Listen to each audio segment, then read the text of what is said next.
ஆச்சி பாதாம் ட்ரிங்க். ஆச்சி பாதாம் ட்ரிங்க் ஒன்னு வாங்கினா ஒன்னு ஃப்ரீ. எதிர்க்கட்சி தலைவர் எடப்பாடி பழனிசாமி செய்தியாளர்களை சந்தித்து வருகிறார். அந்த காட்சிகளை தற்போது பார்க்கலாம். அவர்கள் வயிற்றுப்போக்கு ஏற்பட்டு இறந்திருக்கின்றார்கள். அதோடு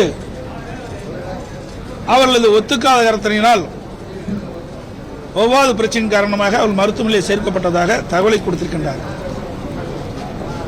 நாங்கள் கேட்பதெல்லாம் அந்த சித்திரை தேர் விழாவுக்கு இந்த பகுதி மக்கள் மட்டும்தான் சென்றாங்களா? பல்வேறு ஊர்களில் இருந்து அந்த சித்திரை தேர் விழாவில் கலந்து கொண்டிருக்கிறார்கள். அவர்களெல்லாம் இந்த உடல்நிலை சரியில்லை என்று எந்த மருத்துவமனையும் சேர்க்கப்படவில்லை. இந்த குறிப்பிட்ட பகுதியில், உறையூர் பகுதியில் தான் இந்த 4 தெருவில் இருக்கின்ற மக்கள் இந்த கழிவுநீர் கலந்த குடிநீர் பருகிய காரணத்தினால் இன்றைக்கு உடல்நலம் பாதிக்கப்பட்டு மருத்துவமனையில் சிகிச்சை பெற்று வருகிறார்கள். ஆனால் அதையெல்லாம் மறைத்து மாண்பு அமைச்சர் பதிலளிப்பது கண்டிக்கத்தக்கது. சித்திரை தேர் விழாவுக்கு அந்த பகுதியில் இருக்கின்ற ஆயிரக்கணக்கான மக்கள் அதில் போய் கலந்து கொண்டிருக்கின்றார்கள். அங்கே கொடுத்த பிரசாதத்தை, குளிர்பானத்தை, மோரெல்லாம் குடித்திருக்கின்றார்கள். அவர்களெல்லாம் எந்த பாதிப்பும் ஏற்படவில்லை. இந்த பகுதி மக்களுக்கு தான் பாதிப்பு ஏற்படுகின்றது. இதை இந்த அரசு மறைத்து தவறான செய்தி வெளியிட்டிருக்கிறது கண்டிக்கத்தக்கது. இதே போல 2024 ஆண்டு 4ஆம் தேதி சென்னை பல்லாவரம் அடுத்த மலைமேடு பகுதியில் குடிநீர் கழிவுநீர் வந்து கலந்து வந்தனால 30 பேர் வாந்தி, திடீர் வயிற்றுப்போக்கு ஏற்பட்டு 3 பேர் இருந்தனர். அப்பொழுது அந்த பகுதியை சேர்ந்த அமைச்சரும் இதே கருத்தை தான் சொன்னார். வேண்டுமென்றே திட்டமிட்ட இந்த அரசாங்கம் அந்த அவருடைய ஆட்சியில் நடைபெற்ற சம்பவங்களை மறைப்பதே ஒழுங்காக வைத்திருக்கின்றது. இது கண்டிக்கத்தக்கது. எங்களை பொறுத்த வரைக்கும் இந்த கழிவுநீர் குடிநீரோடு கலந்து வந்த காரணத்தினால்தான் அதை குடித்த மக்கள் பாதிக்கப்பட்டிருக்கிறார்கள். இந்த மக்கள் புகார் செய்தும் மாநகராட்சி அதிகாரிகள் இதில் கழிவுநீர் குடிநீர் கலப்பதை சரி செய்யாத காரணத்தினால் இன்றைக்கு இந்த நிலைமைக்கு மக்கள் ஆளாகின்றார்கள். அவர்கள் மீது உரிய நடவடிக்கை எடுக்க வேண்டும் என்று வலியுறுத்தி இருக்கின்றோம். அதோட நீங்க பாத்தீங்கன்னா இன்னும் சட்டமன்றத்தில் இதெல்லாம் குறித்து பேசிட்டு இருக்கும்போது முதலமைச்சர் சில கருத்துக்களை சொல்றார்.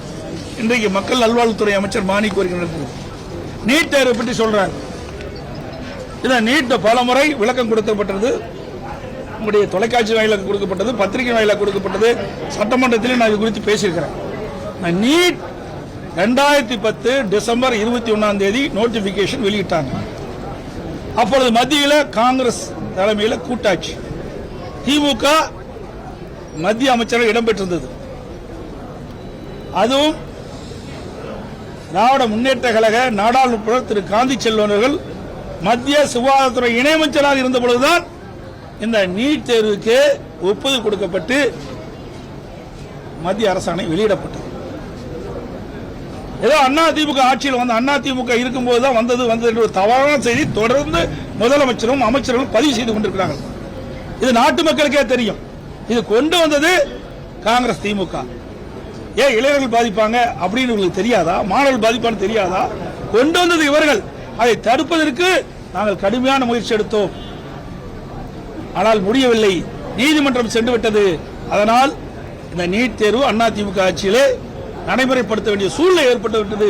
இருந்தாலும் தொடர்ந்து மத்திய அரசோடும் நீதிமன்றத்திலும் நாங்கள் இதை வலியுறுத்தி கொண்டே இருந்தோம், நீட் தேர்வு ரத்து செய்வதற்கு. ஆனால் கொண்டு வந்தது திமுக. அதை தடுத்து நிறுத்துவதற்கு முயற்சி செய்தது அதிமுக. அது மட்டுமல்ல, தேர்தல் 2021 சட்டமன்ற பொதுத் தேர்தலும் போது திராவிட முன்னேற்ற கழகத்தின் சார்பாக திராவிட முன்னேற்ற கழகம் ஆட்சிக்கு வந்தா நீட் தேர்வை ரத்து செய்யும் சொன்னாங்க. இன்னைக்கு முதலமைச்சர் என்னங்கிறாரு? நாங்க இந்தியா கூட்டணி அங்க வச்சிருந்தோம், இந்தியா கூட்டணி ஆட்சிக்கு வந்திருந்தா ரத்து செய்யும் சொல்றாரு. இதை ஏன் முதல்ல 2010 கொண்டு வரும் போதே ஏன் ரத்து செய்யல? அப்ப ரத்து செஞ்சிருக்கலாம்ல. அப்போ காங்கிரஸ் ஆட்சி தான் இருந்தது, கூட்டாட்சி தான் இருந்தது. அப்போ ரத்து செஞ்சிருந்தா இவ்வளவு உயிரை நாம் இழந்திருக்க வேண்டிய அவசியம் இல்லை. இதுக்கு முழுக்க காரணம் திராவிட முன்னேற்ற கழகம் தான் என்பதை நான் இந்த நேரத்தில் தெரிவிச்சுக்கிறேன்.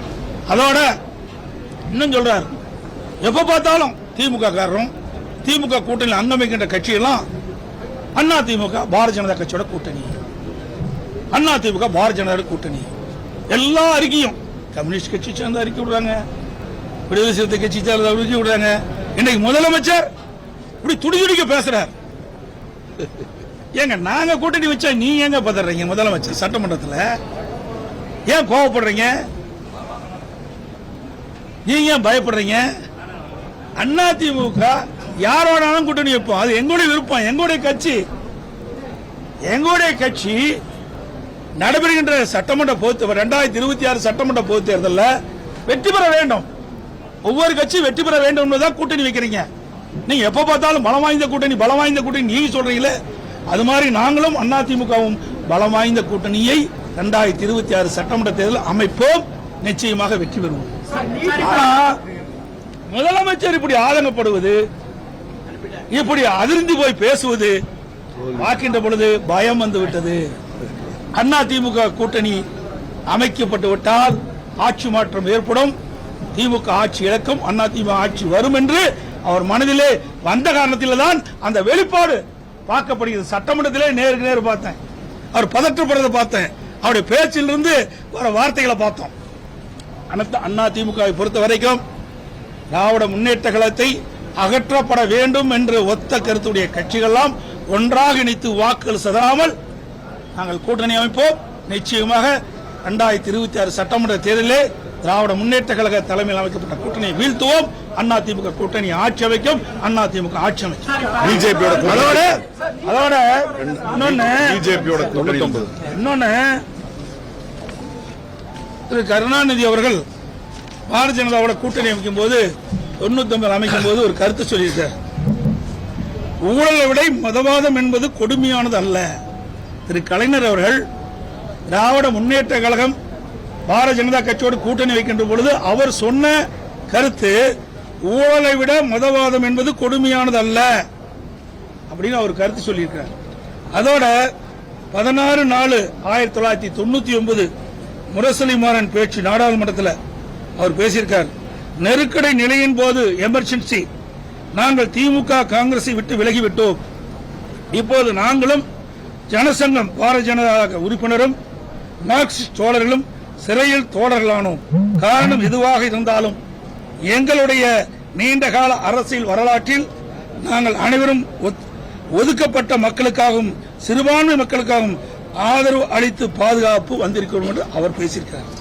அதுக்கு அடுத்தது 23/6/1999 முரசொலி கட்டுரையில் திமுகவினருக்கு அந்த கட்டுரையில் தெரிவிக்கப்பட்ட கருத்து, சிறுபான்மை மக்களிடம் பாரதிய ஜனதா கட்சியை பற்றி ஒரு சந்தேகத்தை ஒரு சிலர் உருவாக்கி வைத்திருக்கின்றார்கள் என்பது உண்மைதான். பொய் பிரச்சாரம் செய்கின்றார்கள். அதற்கு ஈடு கொடுத்து அதை முறியடிக்க வேண்டிய பொறுப்பு திமுக இளைஞர்களுக்கு ஆகிய உங்களுக்கு உண்டு என்று தெரிவித்தார். பாரதிய ஜனதா இவர்களோடு இணைந்து பணியாற்றுகின்ற பொழுது இனிச்சுது, இப்ப கசக்குதா? 1999 திராவிட முன்னேற்ற கழகம் பாரதிய ஜனதா கூட்டணி போட்டு வெற்றி பெற்று அங்க மத்தியில் ஆட்சி அதிகாரத்தில் இருந்தாங்க. அப்பொழுது திரு முரசொலி மாறன் அவர்கள் நோய்வாய்ப்பட்டு 1 வருட காலம் மருத்துவமனையிலே சிகிச்சை பெற்று வந்தார். அப்பொழுது இலாக்கா மந்திரியா வச்சிருந்தாங்க. அப்பெல்லாம் பாரதிய ஜனதா கட்சி இவருக்கு நல்ல கட்சியா தென்பட்டது. இப்பொழுது அதிமுக பாரதிய ஜனதா கூட கூட்டணி வச்சா ஏன் வைக்கிறேன்னு கேள்வி கேட்கிறாங்க. எப்பொழுதும் திராவிட முன்னேற்ற கழகத்திற்கு சாதகமா இருந்தா அதை பாராட்டுவாங்க, அவளுக்கு பாதகமா இருந்தா அதை எங்க மீது பலி சுமத்துவாங்க. இதுதான் வாடிக்கை. 2001 சட்டமன்றத்தில் மெடிக்கல் காலேஜ் என்ன டீலிங் உண்டு. திராவிட முன்னேற்ற கழகம் எப்படி டீலிங் உண்டு? எப்படின்னா மேல ரெய்டு நடந்துட்டு இருந்தது, கீழ்த்தளத்துல அறிவாலயத்துல மேல் தளத்துல ரெய்டு, இன்கம் டாக்ஸ் ரெய்டு, கீழ்த்தளத்துல கூட்டணி அமைச்சிட்டு இருந்தாங்க. அது அவங்களுக்கு பொருந்தும்.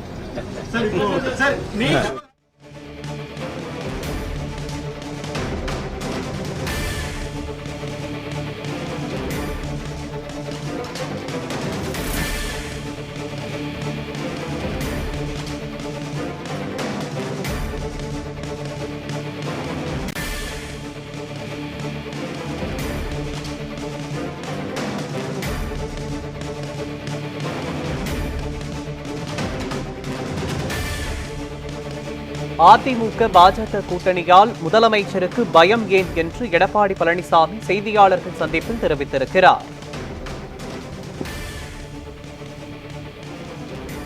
உறையூரில் கழிவுநீர் கலந்த குடிநீர் குடித்து 4 பேர் உயிரிழந்திருக்கிறார்கள் என்று எடப்பாடி பழனிசாமி தெரிவித்திருக்கிறார்.